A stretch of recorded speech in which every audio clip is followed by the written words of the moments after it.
72. On est allé jusqu'à Istanbul en camping avec des amis, etc. On a fait tous les pays de l'Est, là.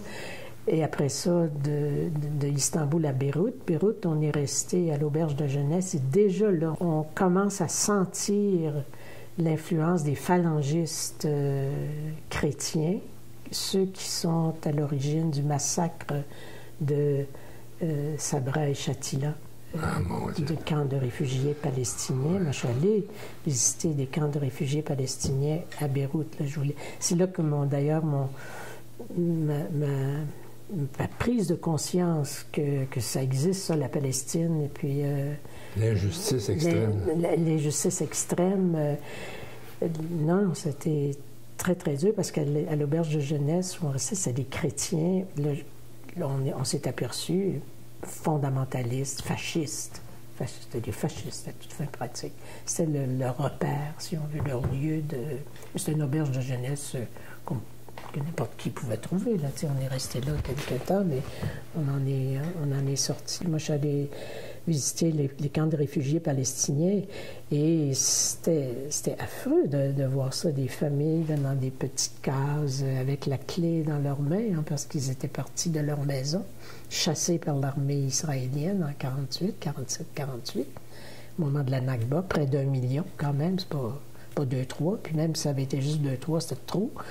Ils sont partis, les Israéliens ont dit n'ayez pas peur, là, vous allez pouvoir revenir. Ils ne sont jamais revenus. Non. Israël n'a jamais respecté le droit de retour. Puis les jeunes continuent tous les vendredis de marcher jusqu'au barbelé israélien pour réclamer le droit de retour. Mais ils vivaient là, dans des cages quasi.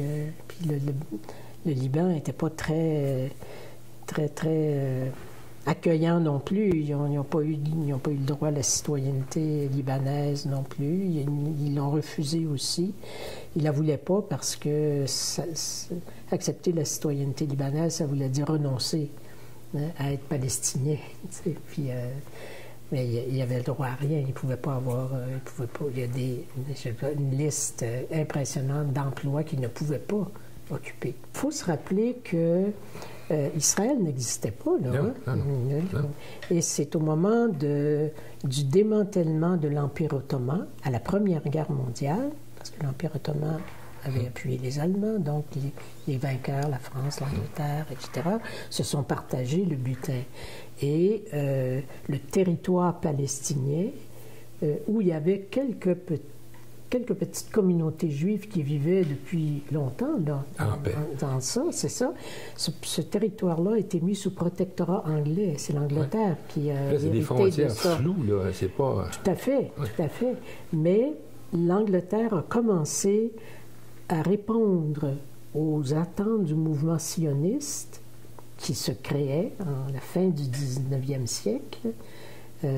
Theodor Herzl, un Autrichien, qui est le premier qui a appelé à la création d'un État des Juifs.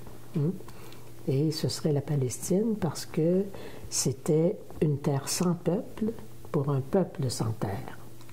Alors que dans la Palestine historique, il y avait des Palestiniens là, il y avait des Arabes là, qui étaient là, en nombre infiniment plus grand que les petites communautés juives qui étaient là, puis qui vivaient en paix relative avec leurs voisins arabes. Là.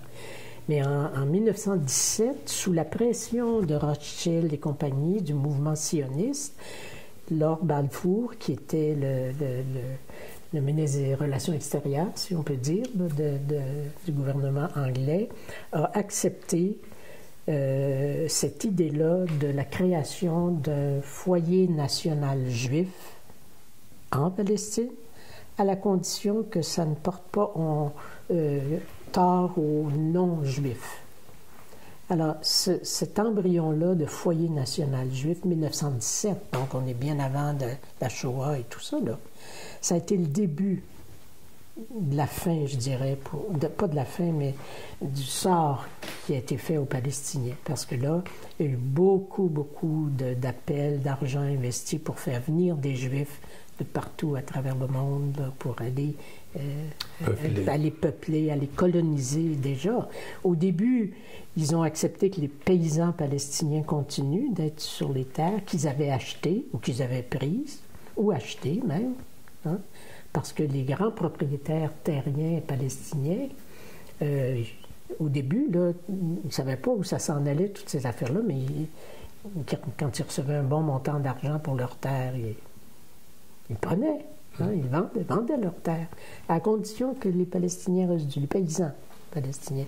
Mais tranquillement, les Juifs ont voulu acheter des terres libres de paysans.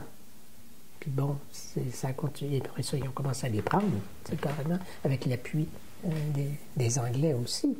Les Anglais et de l'armée. Il n'y avait pas d'armée israélienne, mais il y avait des corpus armés, la Haganah, en tout cas, toute une série de groupes qui étaient Et entraînés par les Britanniques aussi. Oui. C'est ça qui était paradoxal. Tout à fait.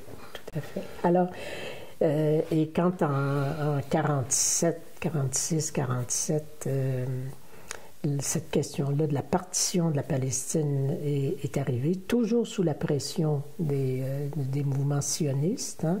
C'était pas la première fois. L'Angleterre avait déjà proposé, dans les années 30, de partager la Palestine.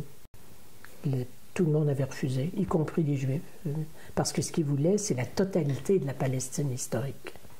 À l'époque, c'était ça qu'ils voulaient. Et pas de Palestiniens.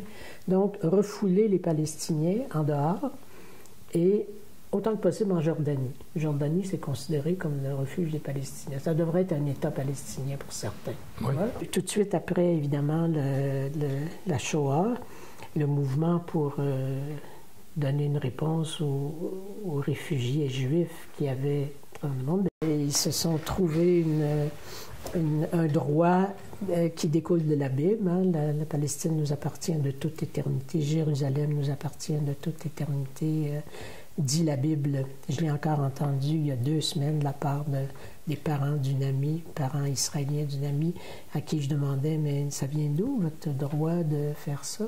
De la Bible. On est dans l'irrationnel complètement. Total. Alors, tout ça pour dire qu'en 47, il y a eu la partition. Et, Ben Gurion. C'est Ben Gurion qui a dit à sa gang, écoutez, c'est pas ce qu'on voulait, mais on est mieux de prendre ça. Et quand on sera installé, vous verrez, on en prendra de plus en plus, jusqu'à posséder la totalité de la Palestine historique. Et c'est ça qui est en train de se produire à l'heure actuelle. T'sais. Alors, ben moi, j'ai été, comme je vous dis, là, ça vient de notre séjour qu'on avait fait au Liban, puis dans un camp de réfugiés palestiniens où j'ai découvert cette immense injustice et le rôle que le Canada avait joué dans la partition et le rôle qu'on continue de jouer dans l'occupation, dans la colonisation, dans le blocus de Gaza, même si on dit qu'on est pour le droit international, on ne le respecte pas. Puis il y a un silence complice des puissances occidentales à l'heure actuelle. On a abandonné la Palestine, carrément. Elle est en train de se faire manger, littéralement, avec le prix en vie humaine palestinienne que ça coûte, que ça a coûté et que ça continue de coûter. Et bon, ça, à mon avis, on va payer ça cher un jour aussi. Une de ces injustices historiques dont on a été les acteurs principaux, je dirais. Je ne dis pas que les pays arabes n'ont pas leur responsabilité dans ça, ni les Palestiniens eux-mêmes. C'est une autre question. Mais en termes de rapport de force, c'est nous qui l'avions. C'est l'Occident qui l'avait et ils l'ont utilisé contre les Palestiniens. On fait payer aux Palestiniens le massacre des Juifs de la Shoah, finalement. On s'est lavé la conscience avec ça.